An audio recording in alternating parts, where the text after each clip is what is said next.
We're talking about billions of dollars worth of fraud. And more importantly, we're talking about taxpayer dollars that were dedicated to feeding children in the immigrant community. No meals were served. All the records were falsified. Things were just patently made up. To me. In 1986, only 5 vaccines were recommended for babies.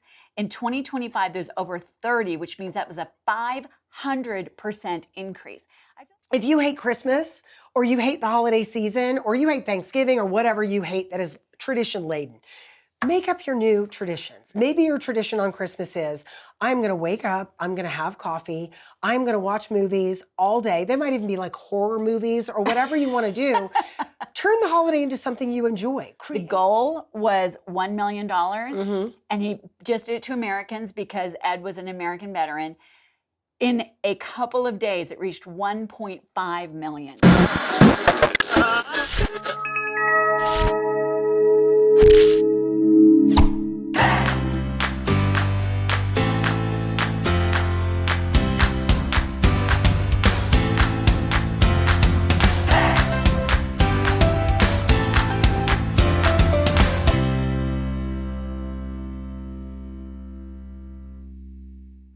Hi, everybody. This is my friend Deb. And this is my friend Mandy. And together we are Mandy and Deb. We have gotten that down. You know what? I feel really good about this. It's only taken us a year to get that here. Speaking of a year, it's that time of year. Oh my goodness, it is. This is our special holiday show leading up to Christmas, Hanukkah, all of those sorts of things, and we're glad you're joining us. We're happy to have you, and we're in our red and green today to remind you that red and green looks good on most people.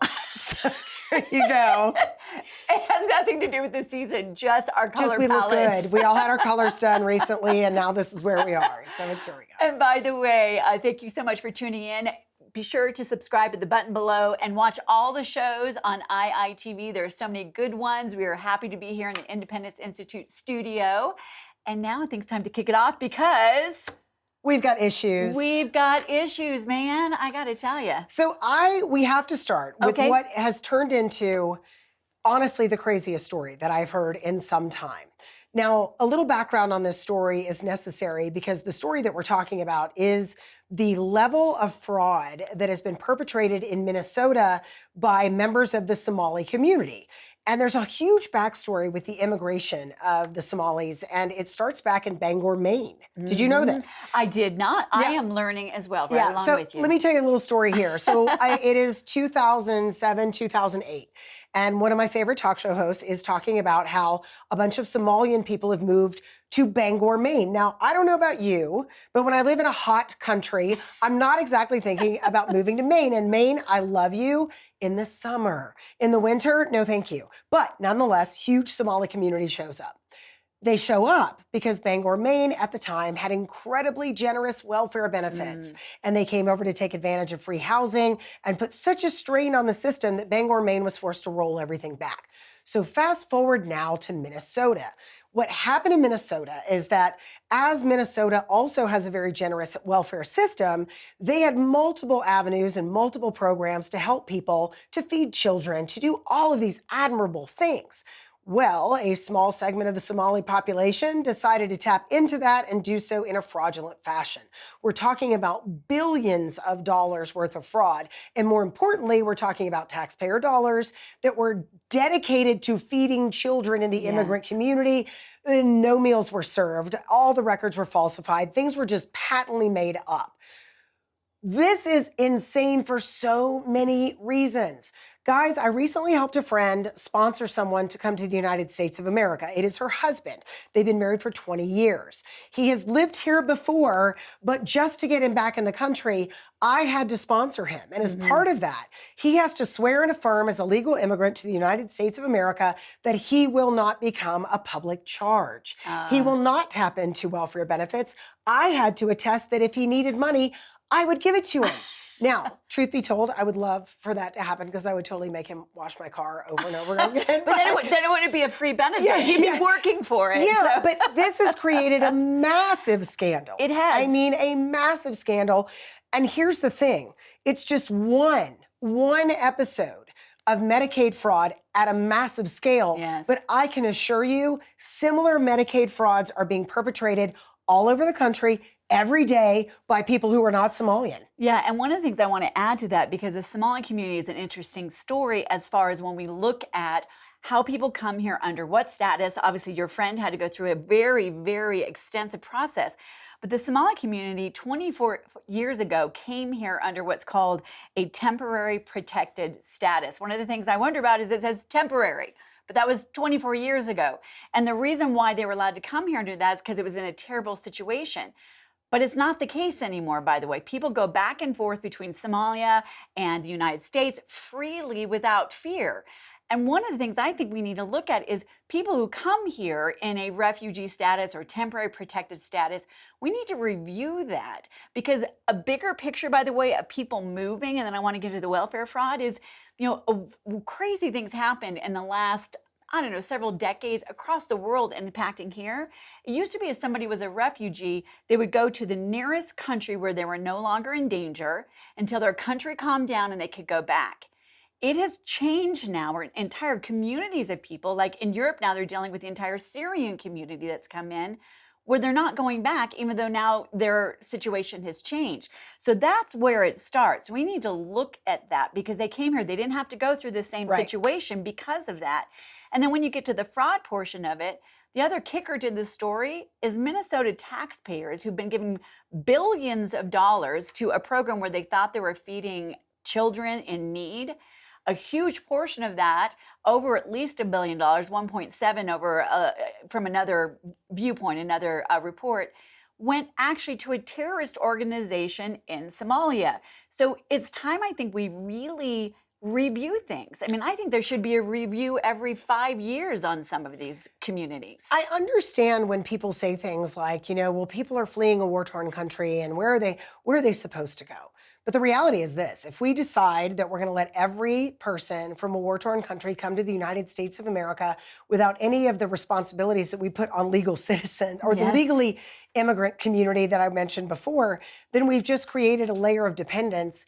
And I actually think that's a feature, not a bug, of things like the temporary protected status. I saw some data today right at just before we came on the air, but they're starting to release the data of the number of immigrants from certain communities that are on welfare, and more importantly, stay on welfare more than 10 years. And the numbers are pretty staggering for the Somalian community.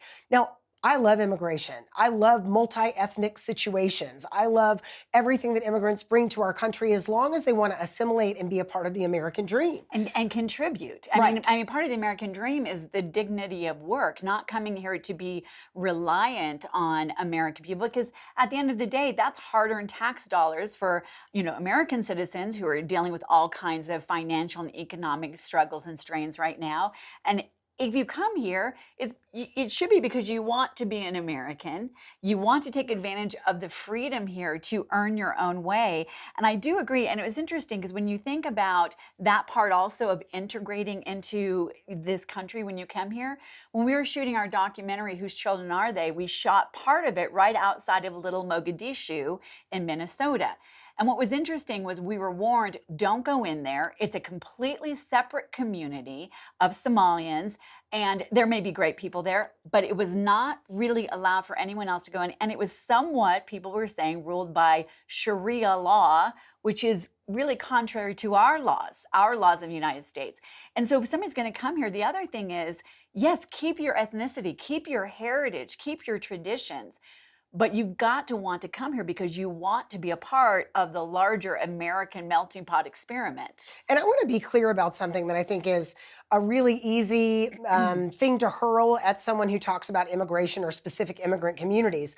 This doesn't have anything to do with race. No. The Nigerian population that has immigrated to the United States tends to be on the higher income scale. They have more entrepreneurship. They're here to contribute and make a positive impact on the country. More power to you. What really bothers me, Deb, about this whole thing is that we are dealing with an economy that still doesn't feel good to people. Yeah. That they're paying insane amounts of taxes. Yes. And you have people that are coming here either under false pretenses or to create a new community just like home, who don't want to be part of the American system, who are getting more from the government, than middle class people just out there trying to pay their Yes. bills. And that just, it's fundamentally wrong. It is. It is. And that is something that I think many people are beginning to understand when we're looking at billions of dollars. Or right here in Colorado, even, reports are coming in that tens of thousands of illegal immigrants have been receiving all kinds of SNAP benefits and Medicaid and all of that. And that's okay, maybe at a beginning, but the reality is, particularly in Denver, people are struggling that are here trying to work. Cost of living is exorbitant. It really comes down to, can a country absorb that many people? Should we be expected to, unless they're coming here to contribute? Like the Ethiopian community is just like the Nigerian community. Amazing, huge population in Aurora, Colorado, and they contribute and they work and they're entrepreneurial and all of that. So I think it's time for Americans not to be afraid of having a larger conversation of what does immigration look like. And one more thing about refugee status. When we look at what's happening at our border, when I was down there, we were talking about how actual asylum, if you were fleeing some terrible war-torn country or the horrors of Venezuela, asylum always has historically been, you leave one country, the safest country right next door to it is where you seek asylum. It is not a free pass to travel up through 12 countries just to come to the United States of America. It has to be re-examined of what its actual purpose is. And I want to look back to the big immigration wave of the early 1900s and then Yes. through with Ellis Island, and we all have those big visions of all the boats full of people coming from Europe. And there was a huge difference back then, and that is we did not have a welfare state at all. Yes. So those immigrants did one of three things. Number one, they came here and contributed. Number two, they came here and turned to a life of crime because they could not find work. I mean, that's Yes, a thing. see gangs in New York, if you don't exactly. believe it. And number three, they went home. Yeah. Because there was not the support system. What we've allowed, and in doing it that way, in forcing people to say, look, you have to pay your own way, it also forces integration. Yes. Because if you need to work, you've got to be able to speak the language. You Yes. have to get along with people who may be outside your immediate sphere if you want to continue to flourish. When you go to New York City, you have these neighborhoods where you'll have 3 blocks of businesses in a kind of a square, and everybody in that 9-block area is Polish or, whatever ethnicity. Some of those people in that 9-block area don't speak any English. They've been there their entire lives, and they never leave those nine blocks, right? To me, that's a tragedy. Why Yeah. would you come to the United States and not want to take full advantage? But what we're doing is we're trapping these people on welfare, because the welfare cliff, that's a whole other show. That is. I mean, I could go for days on the welfare cliff. Well, not today. We'll do that another day, but I hear you. All of this stuff is happening here in Colorado. Yeah. To the extent of we are enabling people and we are telling them that it's okay to come here and someone else is going to take care of you. Yeah. I am all in favor of hand ups. I am all in favor of private organizations providing these services. 100%. But when we've got taxpayers struggling, I really choke on spending money on people who have not built our society. Yeah, and don't necessarily want to be a part of it Right. either. And I'll just say this one last thing. We'll save total welfare for another time. But when we think about it, the welfare state really began during the Great Depression here. And that was a time of great crisis. But even FDR, who started it all, he said we should never have it be a situation where it becomes generational. It should be temporary. It should be to help a hand up and move forward. And we've kept it in place as though we're still in the Great Depression and now inviting the world to take part in it. So we got to be willing to have that conversation and not be afraid of it. So, okay. We actually have we more went on a rip issues. snorter on I that know. one, man. Let's just jump to this one about the hepatitis B vaccine. Lord, have mercy. Because we're going to get through a couple of these more quickly, but go ahead. So you may not have heard that the FDA has rescinded the recommendation for hepatitis B vaccination immediately upon birth. And let me just give you an example. So my daughter had a very traumatic birth. She was close to death. If you know what an APGAR score is, hers were 1s and 2s. Oh, gosh. It was very dramatic, very traumatic. And I found out the next day that they took my baby, who was barely clinging to life, and the first thing they did was jab her with a hepatitis B vaccination. I am not anti-vaccine. I am vaccinated. My child is vaccinated. We did work on a different schedule to sort of accommodate my concerns, but everybody's fully vaccinated. But the reality is this. The only way that that baby is going to get hepatitis B is if their mother already has it through IV drug use or sex. Every mother needs to be tested for hepatitis B before they give birth. If you test positive, your baby should be given a Hep B vaccination in the first couple of months. Yes. It doesn't have to be immediately. We need to make sure that babies are getting that vaccination because it has been effective in lowering the rate of natal hepatitis B. But we don't need to give it to every baby because we had 26 cases in 10 years. Yeah, I 100% agree. And we did that with our son, particularly because all these things were starting to come out about too many vaccines. And so we spaced them out as well. But it's true. I mean, what's interesting is Colorado has basically rejected that CDC guideline saying, oh, you don't need it for a child. And you just explained perfectly well the only time it's actually needed. But I want to look at this even more so because I was looking this up and I saw this graphic that was shocking to me. In 1986, only 5 vaccines were recommended for babies. In 2025, there's over 30, which means that was a 500% increase. I feel like so many of these things, Mandy, happen and we aren't even realizing. And a new mom comes along and goes, oh, I guess this is what we're supposed to do. I'm not anti-vaccine either. We're all vaccinated. And I'm grateful we don't have measles and mumps and polio and all that stuff, that's a wonderful thing. But I am glad we are finally re-examining some of this because it's just is crazy. And even the COVID vaccine, the original CDC director during that said a child has more likelihood of dying of the flu than the COVID vaccine. Let's make it appropriate. Let's question these again. And I think that's very good. And I have to say, I'm really grateful that your daughter is as amazing and beautiful and healthy as she is She now. just had to come into the world in dramatic fashion because that's just how she rolls.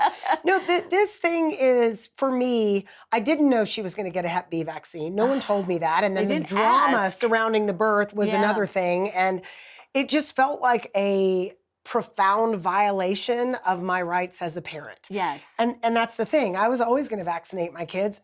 The first pediatrician that I took her to after we moved to Louisville, Kentucky when she was 11 months old, I said to this pediatrician, I'd like to talk to you about the vaccine schedule and I have some concerns. She goes, oh, hang on. She turned around, took a piece of paper out of the drawer and handed it to me and said, here's our practice's vaccine policy. And it said, if you don't fully vaccine your children on our schedule, we don't want you as part of our practice. Oh, my word. So I picked up my baby and I left, not because I wasn't going to vaccinate her, but because for a practice to not even be willing to answer my questions, have a conversation, I don't want that in my life. No, it's so one size fits all. But speaking of violating parental rights, I'm going to change to one last topic here because we've got issues, particularly here in Colorado. And this issue has to do with the Jefferson County School District. And this is a case that has just been sent to the appeals court. And this really comes down whether you are pro-transgenderism or not. This comes down simply to parents' rights. And you may have heard about this story, but now it's going to the Court of Appeals. And the story is that in the Jefferson County School District, and by the way, check your school district because it's probably a lot of places, not only were parents not told that their child as young as 11 and in some cases younger possibly going to be rooming with someone of the biological opposite sex that may identify as a boy or a girl, but one 11-year-old girl was expected to share a bed with a biological male. Her parents did not know. They were not notified afterwards. They were only notified by the daughter who was kind of freaking out. And I have to give a shout out, by the way. The child who was identifying transgender was the one who said, hey, by the way, you should probably know I'm actually a biological boy. But talk about putting both of them in a terrible circumstance. And what's even worse is when it was brought up, this school district doubled down and said, not only do you not have a right to know, not only do you not have a choice over it, you can't even opt out. Unless we think that's the only one, there are 4 cases. The last one I want to share, Mandy, just so we can understand how crazy some of this gets as far as parental rights. 11-year-old boy went to a camp. Their camp counselor, the parents were told, would be a male because this camp counselor was going to be in their cabin and overseeing shower time. And it ended up that it was a biological female identifying as a male, and that boy and the other boys in the room didn't shower the entire time they were there because this was their camp counselor. I got to tell you, I don't care where you are on the spectrum of these things. This is outrageous. Oh, I think that this kind of stuff, I feel like this kind of stuff is about to be in the rearview mirror. Yes, I do. I think yes, we've hit peak transmania, and then we're going to go back to the very small number of people who genuinely struggle with gender dysphoria, being in a very small fraction of the population. But nonetheless, to your point about parental rights, I do think as a parent, you should have the right to understand these things up front. Yes. And I have to say, this school district has put these transgender kids in a terrible position, because now it's a thing, right? And whereas before, if they had just made different accommodations, we wouldn't even be talking about this. 100%. Just had to bring it up because we've got issues and this is an issue. But I do agree with you. And I think as we end this segment, I think that is the good news. That it takes stories like this for everybody to come together and go, that's a little crazy. And I think that it will now come to a much better place, but we've got to bring it into the light so we can all talk about it. Well, and you know what? I've got news that she's got issues and is coughing. And we'll just cut right there.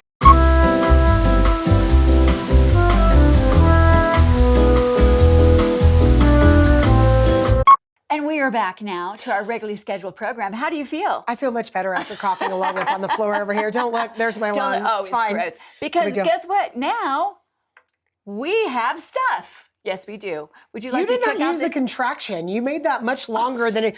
We have stuff. Sorry, I was in my very school We have stuff. My very school marm, proper language. We have stuff. Okay, we've got stuff. Go ahead. Okay, so I want to talk about tradition, and there's a reason for this. Yes. So I try not to be on social media very much watching people whine about things, because I get super frustrated about people whining.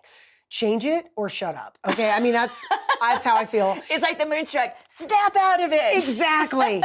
But there's been a lot of people talking about the fact, they're like, oh, we don't have any traditions. Or the traditions, I hate what our family, just whining about the holidays.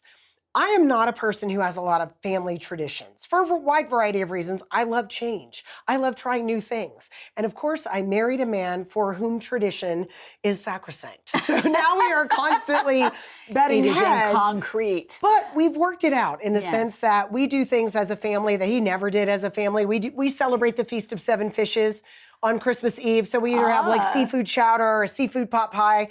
I should post those recipes online in case you want to copy. Definitely. But I want to make this point. If you hate Christmas, or you hate the holiday season, or you hate Thanksgiving, or whatever you hate that is tradition laden, make up your new traditions. Maybe your tradition on Christmas is, I'm going to wake up, I'm going to have coffee, I'm going to watch movies all day. They might even be like horror movies or whatever you want to do. Turn the holiday into something you enjoy. Create your own traditions with your own family. Just because your grandmother's grandmother's grandmother did it this way doesn't mean if it doesn't work for your family now that that's the way you have to do it. So I want to kind of unburden people who don't have strong traditions while also telling those of you who love your family traditions, part of me envies you. Like part of me, I see other families that are like, oh, every year we do this. But ultimately that doesn't fit me. Yeah. But at the same time, I can look at it and say, wow, that just seems like it's probably very, very cool with your family. Well, one of the things that I agree with that completely is when we got married, my husband and I 25 years ago, we said this is a great opportunity to take what we like from both of our families and make new traditions that we never had. And I think it is important. I mean, for us, obviously, the season is all about the birth of Jesus, and it's very filled with the spiritual piece of the season and the joy of the season. And a lot of our traditions reflect that. And some of them don't, like, making gingerbread houses or things like that. Or the elf on the shelf. Oh, I always thought that was creepy. I'm wait like, a minute. who's watching? Okay, here's what we're going to do. We're going to have a little talk right now. Do not ever buy someone an elf on the shelf as a gift, okay? For their kids, don't do it. Don't do it. Well, okay. I'm not bitter. I think we need to go back to we've got issues. I do. Yeah. Like the elf on the shelf is a commitment for multiple years. Yeah. For the entire month of December. If you want to sign on for that and be one of those Pinterest moms with the cute little scenarios, knock yourself out. But those of us who are not those moms, we don't appreciate the gift. Well, I think it comes to exactly what you were saying is make your traditions your own. You can suggest them to others because we did get some ideas because let's share a couple of our traditions. We took some from other people, but we chose them. So some of our traditions, because when we were growing up with kids, we wanted them to enjoy the magic of the season. So we had Santa and everything like that. And if your kids are watching the show, Santa's real. I'm not saying he's not. But anyway, we did all of that, but we always wanted them to remember it was about more than that. So we would actually remind them that Christmas is actually Jesus's birthday. So we would have a birthday cake for him. Jesus would have a stocking. And we would actually say, well, because we're like, oh, look, there's 4 stockings. Wait. What does Jesus get in his stocking? Well, I mean, I can't be the only one that is asking. He does not need candy canes. Does he get socks? The stocking is his sock. No, the tradition was, what do we want to give God the next year? And we would write it down. And for me, like one year, it was like a clock. I'm going to give God more time next year. I'm going to spend more time reading the Bible and praying and all of that. For the kids, it was like when they were little, I was not supposed to look. They're going to fight less? Yes, exactly. And I wasn't supposed to look because it was Jesus' stocking. But I would peek at it and it would be like, I promised to be nicer to my sister. So that's what that was. So it was did you ever hit him with the, don't you remember what you promised Jesus? Because I would have pulled that mom card out and just thrown it on the table. Like, no, but there's Jesus still time. told me, It was downloaded to me in a moment of prayer that you promised to be kind to your sister. No, but that's lovely. That's one of those traditions that I hear and I'm like, oh, dang, why didn't I think about that with my kids? Oh, I keep thinking, oh, too late. So what are some of the traditions you do? You talked about the fish on New Year's, Christmas Eve. I love the Feast of Seven Fishes. It's an Italian holiday. I'm not Italian in any way, shape, or form. But when I heard about it, I was like, seafood? Yes. So we started celebrating that pretty consistently. But like this year, we're going to be traveling for Christmas. I didn't even put up my tree. I know. And you're the Christmas decoration My outside person. lights are on, but I kind of did the math. Yeah.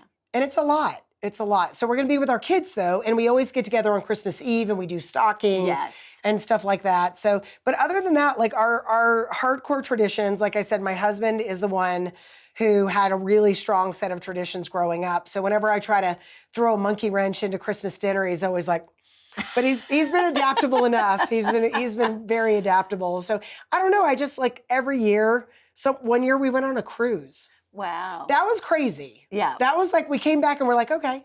But it didn't feel like we ever had Christmas. Well, and we went to Switzerland one year for Christmas. Okay, now that would feel like Christmas. That did feel like Christmas because it was Christmas markets. So I think the big thing is make it whatever you want it to be. And if you're Jewish and Hanukkah, filling it with that spiritual tradition. If you're a Christian, filling it with those reminders of tradition.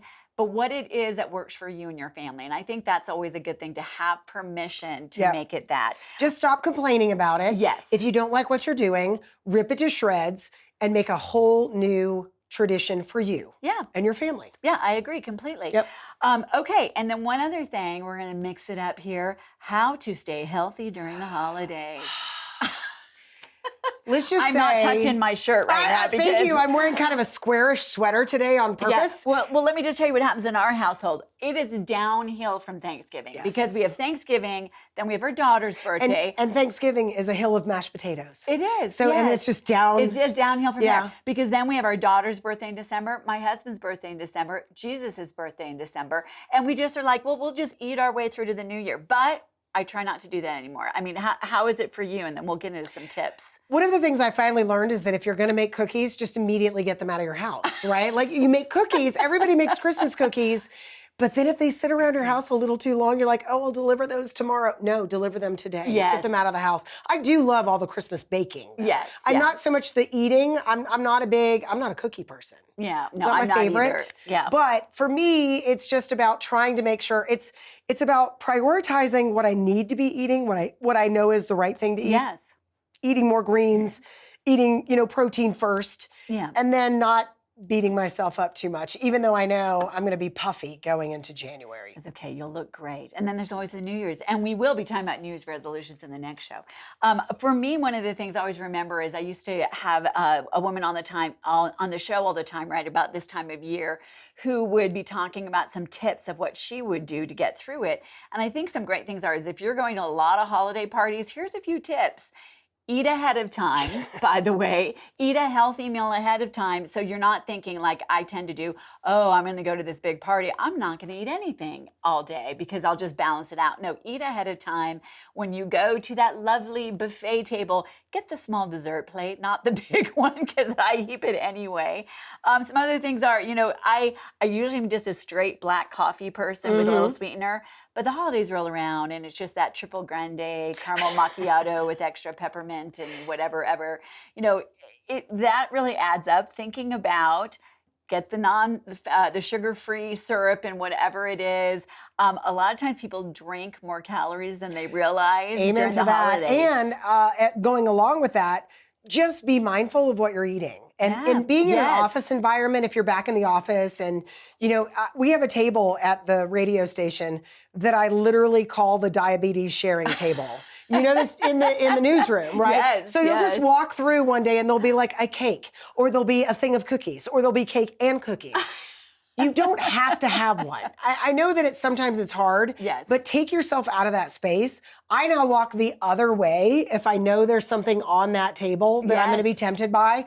There's another way that I don't walk past, because why put yourself in that position where you're finding yourself standing in front of your weakness, right? If donuts are your weakness, whatever your weakness is, try to avoid that as much as you can. And if you have to have a cookie, get a cookie and walk away. That's exactly.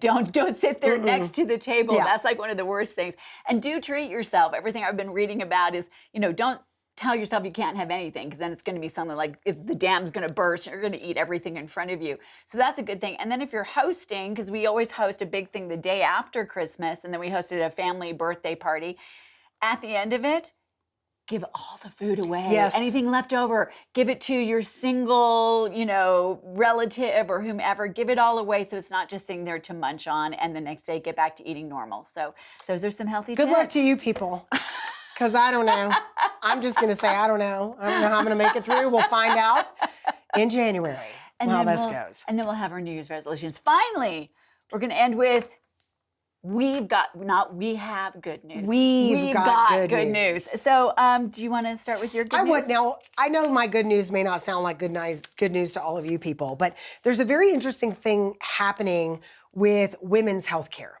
For many, many, many years, women were sort of treated as an afterthought when there were studies going on. And we've done very little research into things that when you hear about the fact that we've barely studied human breast milk, that probably would surprise a lot of people, because we've been told for years breast milk is best and all of these things, but there's been no real science behind it. Well, now people are actively studying breast milk, and they are finding out the coolest stuff and more proof that being a mom is a superpower, right? It really is. Wait till you hear this. So what they were studying is the changes in breast milk based on changes in the mother's health, the baby's health, or diet. So they're testing all of these various things.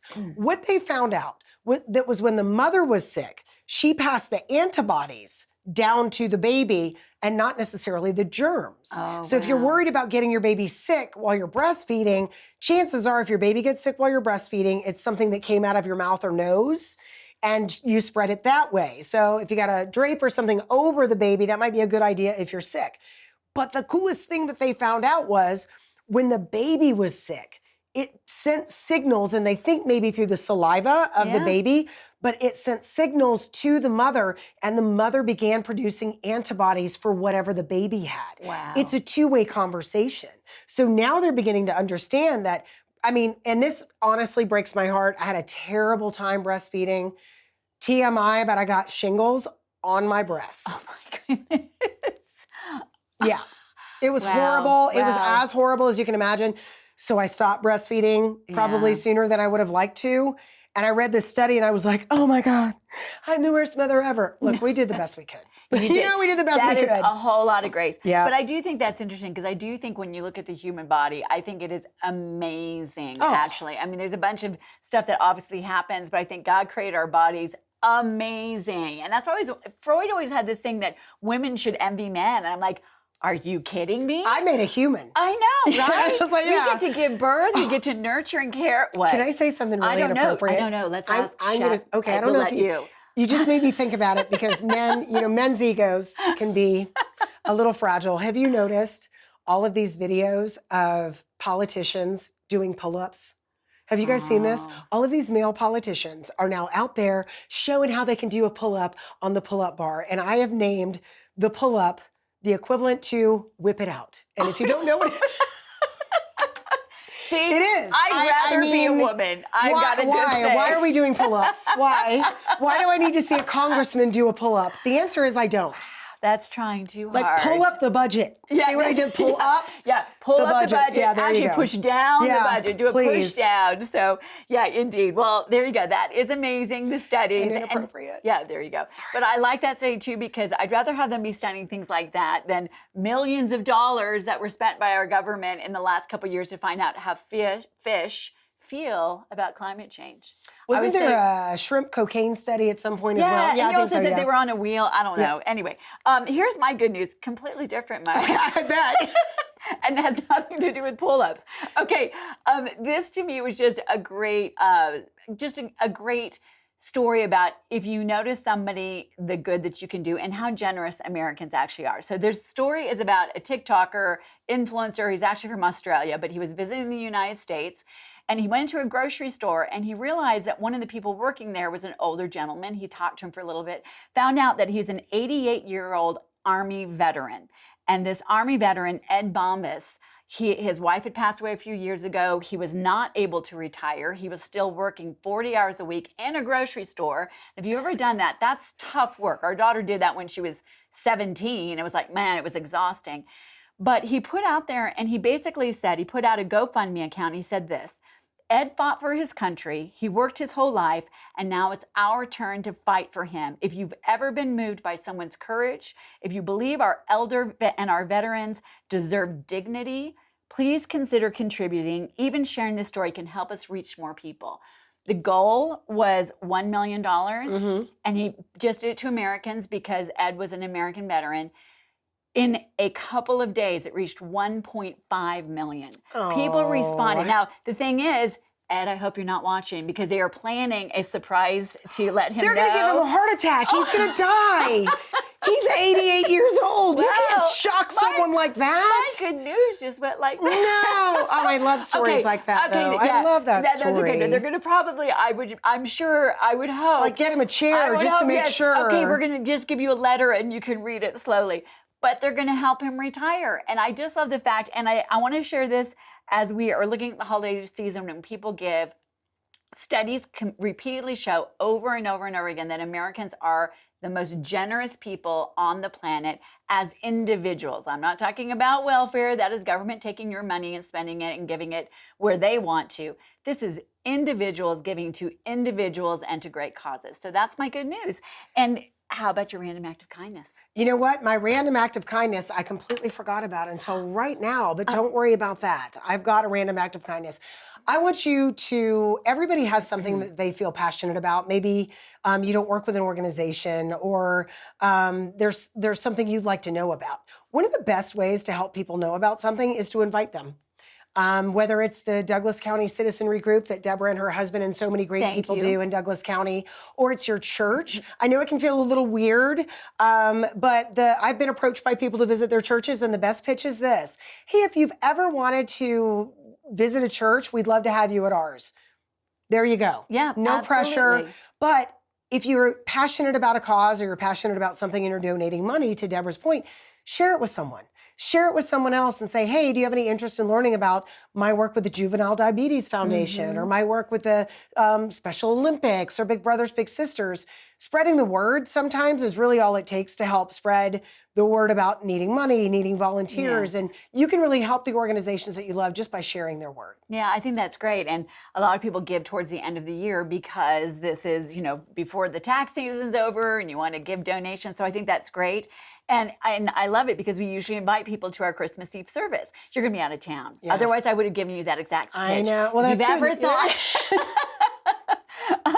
Well, mine is kind of, it's in line with my good news story. I always think this time of the year, even though we're blessed, we've got families, we get to spend time with people, there's a lot of people that don't. There's a lot of people that are shut-ins or they're in a retirement community or a rehabilitation facility or something like that. And this is really an opportunity, by the way, to get those cookies out of your house. Yes. to either take cookies to like a fire department because they work 24/7 around the clock on different shifts, often away from their families, or a police station. Or we've done things before, like we've gone caroling with our family or a church group. Oh God, nobody wants to hear my family sing. Okay, that's all right. Well, you'll be in a large crowd. Okay, I'll just mouth the words. But with Mandy sitting at the back, behind everybody, go caroling at like a retirement community. Or last year, what we did through Douglas County Citizenry was we had a bunch of cards. We all wrote Christmas and Hanukkah wishes on them, and we dropped them off at a care center. So there's ways you can do little things to let people know that they're not really alone, even if they feel like they are. So that's a random act of kindness. That is a very good random act of kindness. you. All right, you know what's coming up next time? Oh, Our year in review. year in review 2025. Can we just have that obligatory moment where we all go, how did it get to be the end of 2025? Yes. It was just January last year. And now here we are at the end of the year and it was just a blur. Mandy, how did it get to be 2025? I don't know, but here we are. Here we are, but we will have the year in review. We will talk about some New Year's resolutions. Feel free, by the way, also to send us your New Year's resolutions at our Facebook page, Mandy and Deb, Mandy &Deb, because we're fancy. And don't forget to hit the subscribe button. And if we've talked about anything that you know someone else would find interesting, please share it. We'd love to grow our audience, and we know that you know who needs to be watching this. And even if you didn't find any of it interesting, still share it. Do us a solid. That would be great, yeah. Merry Christmas, Happy Hanukkah, all that good stuff, you guys. Yes, Merry Christmas, Happy Hanukkah. God bless you, you and your family.